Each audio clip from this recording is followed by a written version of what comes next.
Chapter 11 of Bridge to Terabithia. No. Something whirled around inside Jess's head. He opened his mouth, but it was dry, and no words came out. He jerked his head from one face to the next for someone to help him. Finally, his father spoke, his big rough hand stroking his wife's hair and his eyes downcast watching the motion.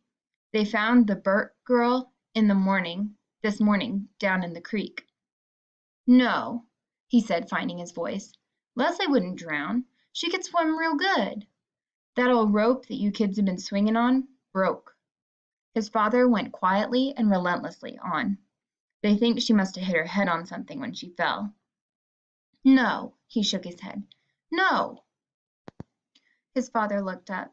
I'm real sorry, boy. No, Jess was yelling now. I don't believe you. You're lying to me. He looked around again wildly for someone to agree with him, but they all had their heads down except for Maybelle, whose eyes were wide with terror. But, Leslie, what if you die? No, he said straight at Maybelle. It's a lie. Leslie ain't dead. He turned around and ran at the door, letting the screen bang sharply against the house. He ran down to the gravel to the old main road, and then started running west away from Washington and Millsburg and the old Perkins place. An approaching car beeped and swerved and beeped again, but he hardly even noticed. Leslie, dead, girl, friend, rope, broke, fell, you. The words exploded in his head like corn against the sides of the popper. God, dead, you, Leslie, dead, you. He ran until he was only stumbling, but he kept on, afraid to stop, knowing somehow that running was the only thing that could keep Leslie from being dead. It was up to him. He had to keep going. Behind him came the barripity of the pickup, but he couldn't just turn around. He had to try to run faster, but his father passed him and stopped the pickup just ahead, and then he jumped out and ran back. He picked Jess up in his arms as though he were a baby. And for the first few seconds, Jess kicked and struggled against the strong arms. And then Jess gave himself over to the numbness that was buzzing to be let out from a corner of his brain. He leaned his weight upon the door of the pickup and let his head thud against the window. His father drove stiffly without speaking, though once he cleared his throat as though he were going to say something, but he glanced at Jess and closed his mouth. When they pulled up at his house, his father sat quietly, and Jess could feel the man's uncertainty. So he opened up the door and got out, and with the numbness flooding through him, he went in and lay down on his bed. He was awake, jerked suddenly into unconsciousness in the black stillness of the house. He sat up, stiff and shivering, although he was fully dressed from his windbreaker down to his sneakers. He could hear the breathing of the little girls in the next bed, strangely loud and uneven in the quiet. Some dream must have awakened him, but he couldn't remember it. He could only remember the mood of dread that it had brought with it. Through this curtainless window he could see the lopsided moon, with hundreds of stars dancing in bright attendance. It came to his mind that someone had told him that Leslie was dead, but he knew now that that had been a part of a dreadful dream. Leslie couldn't die any more than he himself could die. But the words turned over uneasily in his mind, like leaves stirred up by a cold wind. If he got up now, and he went into the old Perkins place and knocked on the door, then Leslie would come to open it, P.T. jumping at her heels like a star around the moon. It was a beautiful night.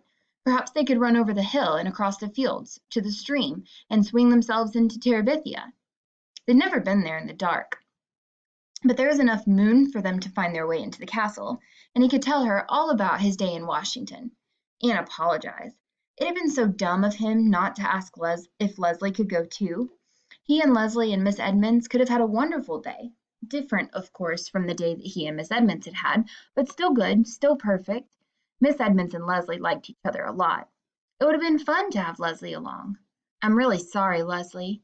He took off his jacket and his sneakers and crawled under the covers. I was dumb to not to think of asking. It's okay, Leslie would say. I've been to Washington thousands of times. Did you ever see the buffalo hunt? Somehow it was the one thing in all of Washington that Leslie had never seen, and so he could tell her about it, describing this tiny beast hurtling to destruction. His stomach felt suddenly cold. It had something to do with the buffalo, with falling, with death, with the reason he had not remembered to ask if Leslie could go with him to Washington today. You want to know something weird? What? Leslie said. I was scared to come to Terabithia this morning. The coldness threatened to spread up from his stomach. He turned over and lay on it. Perhaps it would be better not to think about Leslie right now. He would go to see her first thing in the morning and he would explain everything. He could explain it better in the daytime when he'd shaken off the effects of this unremembered nightmare.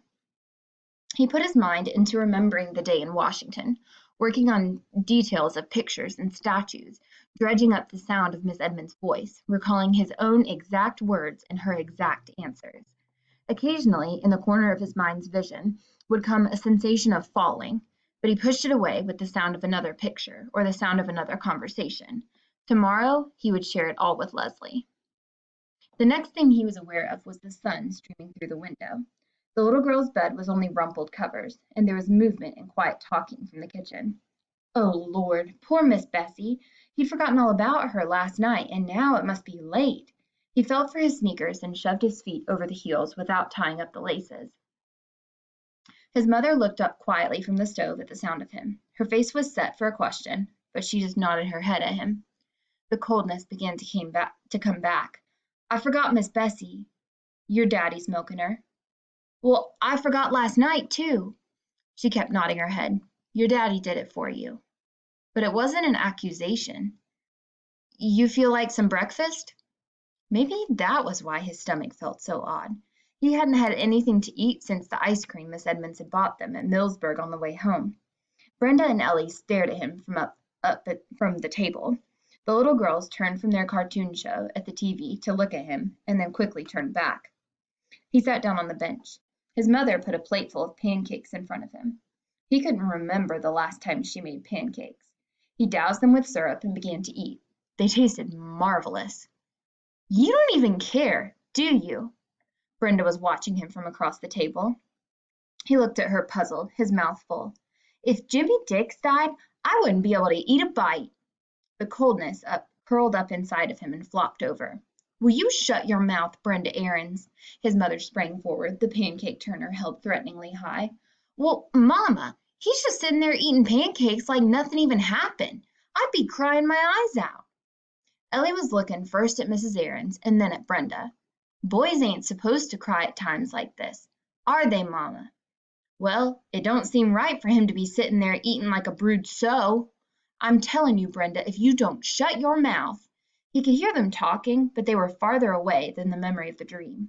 He ate and he chewed and he swallowed, and when his mother put 3 more pancakes on his plate, he ate those too. His father came in with the milk. He poured it carefully into the empty cider jugs and put them in the refrigerator. Then he washed his hands at the sink and came to the table. As he passed Jess, he put his hand lightly on the boy's shoulder. He wasn't angry about the milking. Jess was only dimly aware that his parents were looking at each other and then at him. Mrs. Aarons gave Brenda a hard look and gave Mr. Aarons a look, which was to say that Brenda was to be kept quiet. But Jess was only thinking of how good those pancakes had been and hoping his mother would put some more down in front of him. He knew somehow that he shouldn't ask for more, but he was disappointed that she didn't give him any. He thought then that he should get up and leave the table, but he wasn't sure where he was supposed to go or what he was supposed to do. Your mother and I thought that we ought to go down to the neighbors and pay respects. His father cleared his throat. I think it would be fitting for you to come too. He stopped again. Seeing you was the one that really knowed the little girl. Jess tried to understand what his father was saying to him, but he felt really stupid. What little girl? He mumbled it, knowing that it was the wrong thing to ask. Ellie and Brenda both gasped. His father leaned down at the table and put his big hand on top of Jess's hand. He gave his wife a quick, troubled look, but she just stood there, her eyes full of pain, saying nothing. Your friend Leslie is dead, Jessie. You need to understand that. Jess slid his hand out from under his father's. He got up from the table. I know it ain't an easy thing. Jess could hear his father speaking as he went to the bedroom. He came back out with his windbreaker on. You ready to go now? His father got up quickly. His mother took off her apron and patted her hair. Maybelle jumped up from the rug. I want to go too, she said. I never seen a dead person before. No. Maybelle sat down again as though slapped by her mother's voice. We don't even know where she's laid out at, Maybelle, Mr. Aaron said more gently.